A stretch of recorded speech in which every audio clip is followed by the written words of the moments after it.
Assalamualaikum warahmatullahi wabarakatuh. Selamat pagi anak-anak. Bagaimana kabarnya hari ini? Alhamdulillah luar biasa. Dimanapun kalian berada, Bu Ratna selalu berdoa agar Allah senantiasa memberikan kalian perlindungan dan kesehatan. Amin ya rabbal alamin. Pada pagi hari ini kita akan belajar bahasa Indonesia dengan materi daur hidup beberapa hewan. Bu, daur hidup itu apa ya?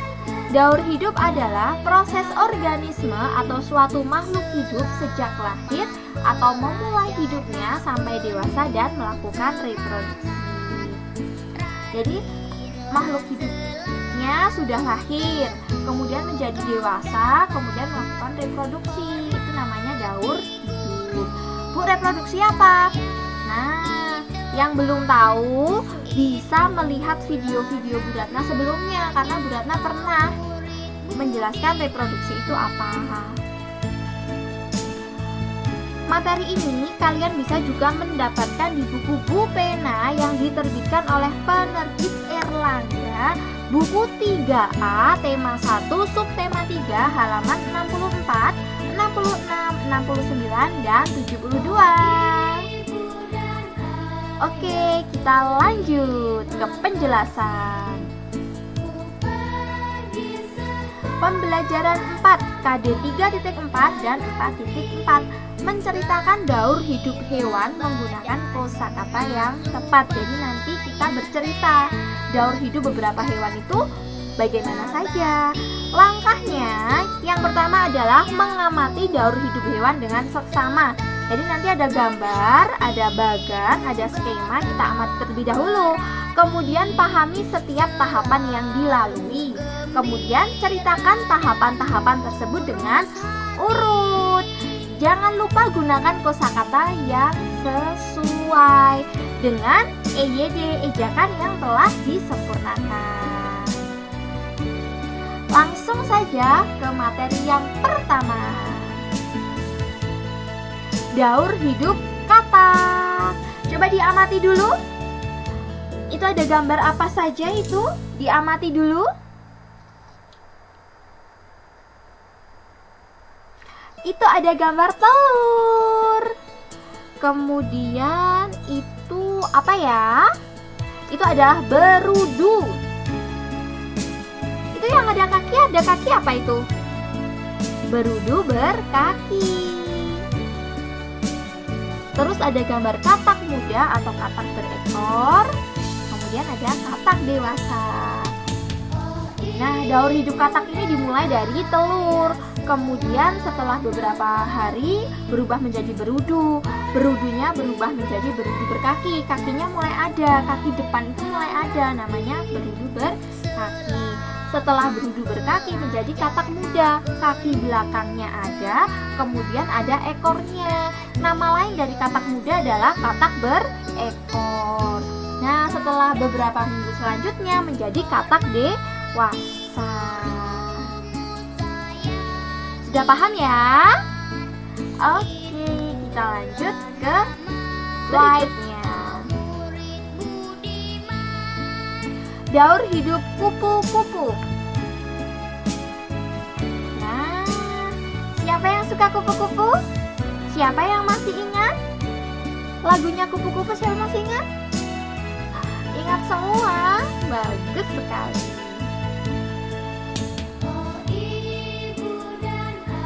Yang pertama adalah telur. Setelah telur menjadi ulat. Setelah menjadi ulat kepompong, kemudian menjadi kupu-kupu yang cantik.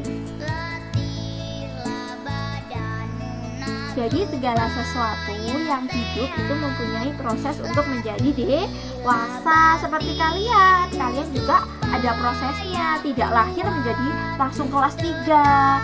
Jadi bayi dulu, kemudian jadi balita, kemudian jadi anak-anak, setelah itu remaja, setelah itu baru dewasa. Selanjutnya adalah daur hidup ikan. Siapa yang suka makan ikan? Siapa yang suka makan ikan?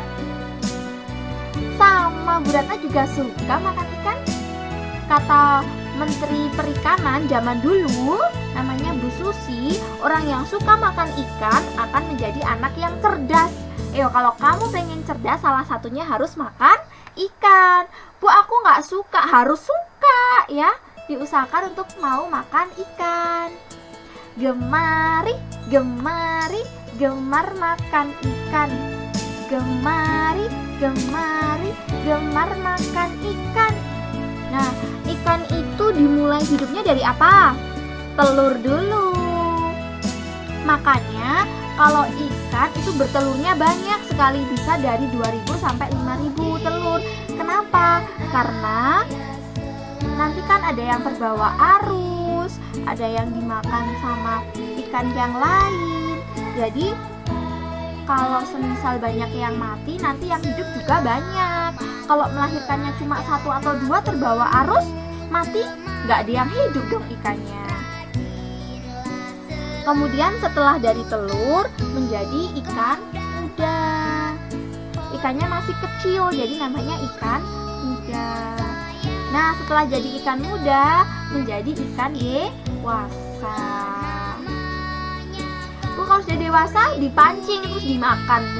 Sedapnya.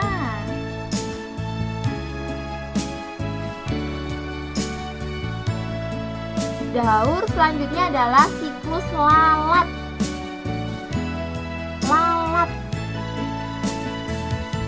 Nah, lalat itu juga dimulai dari telur, kemudian menjadi larva, dari larva menjadi pupa, setelah jadi pupa menjadi lalat. Biasanya lalat ini hinggap di buah-buahan, namanya Drosophila marsupilami.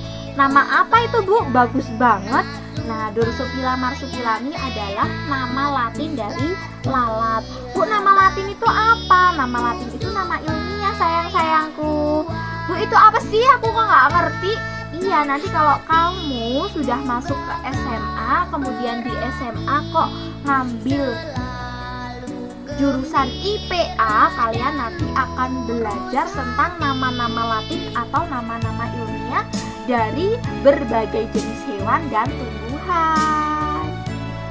Jadi sekolahnya jangan cuma sampai SDMI saja ya, harus melanjutkan ya, kalau bisa kuliah juga. Oke. Nah, karena lalat ini termasuk hewan yang membawa kotoran, makanya kalian jangan mau beli jajan sembarangan yang sudah dikerubungi oleh lalat. Karena lalat itu suka tempat-tempat yang kotor, makanya kalian harus menjaga kebersihan. Oke ya.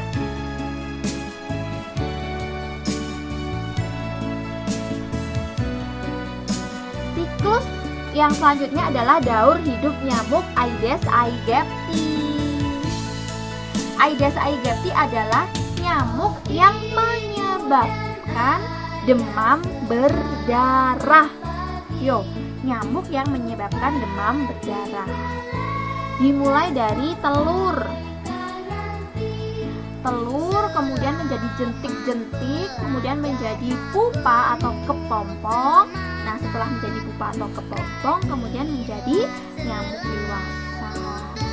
Nah, dari telur sampai nyamuk dewasa itu membutuhkan waktu 7-10 hari. Tiap 2 hari nyamuk dewasa membutuhkan darah untuk bertelur. Makanya orang yang digigit oleh nyamuk Aedes aegypti bisa terkena demam berdarah. Bagaimana cara menghindarinya? Nih, dilihat. Ini, ayo dilihat ya. Ini ada di air. Berarti nyamuk itu kalau jadi telur sampai pupa itu berada di air. Makanya kita jangan sampai bermain di air yang kotor. Kalau ada sungai yang kotor, ada selokan, ada got, itu jangan untuk bermain. Nanti kalau digigit nyamuk Aedes aegypti, waduh, susah nanti ya. Nah, sekarang kita akan lanjut ke siklus berikutnya. masih tentang nyamuk ya, sama saja. Yang sekarang adalah siklus hidup Anopheles sp. Nah, kalau tadi itu Aedes aegypti itu menyebabkan demam berdarah, kalau Anopheles menyebabkan malaria. Bu, malaria itu apa? Pokoknya yang nggak bagus deh. Malaria itu penyakit digigit nyamuk, nggak bagus. Sama seperti penyakit demam berdarah. Jadi jangan pengen kena ya. Naudzubillah min dzalik, jangan ada yang pengen kena sakit. Sama dengan nyamuk Aedes aegypti, yang pertama berupa telur, kemudian menjadi larva, kemudian menjadi pupa, kemudian menjadi nyamuk kecil dan nyamuk dewasa. Sangat penting untuk mengetahui siklus hidup dan habitat dari larva nyamuk, karena metode terbaik untuk mengontrol nyamuk adalah dengan mengontrol larva yang lebih mudah ditemukan. Bagaimana caranya kita bisa membasmi nyamuk-nyamuk tadi? Caranya adalah dengan mengetahui siklus hidup mereka, dengan mengetahui daur hidup mereka. Nah, kalian sudah tahu bahwa nyamuk Aedes aegypti, nyamuk Anopheles sp, kemudian juga lalat Drosophila marsupilami itu hidupnya dimulai dari berada di air. Jadi kalau di rumah usahakan untuk menguras bak mandi minimal 1 minggu sekali. Kenapa? Agar larva-larvanya, agar pupa-pupanya dan telur-telur nyamuknya hilang. Jangan lupa ketika menguras bak mandi menggunakan sikat yang bersih, kalau perlu menggunakan sabun atau cairan pembersih lainnya.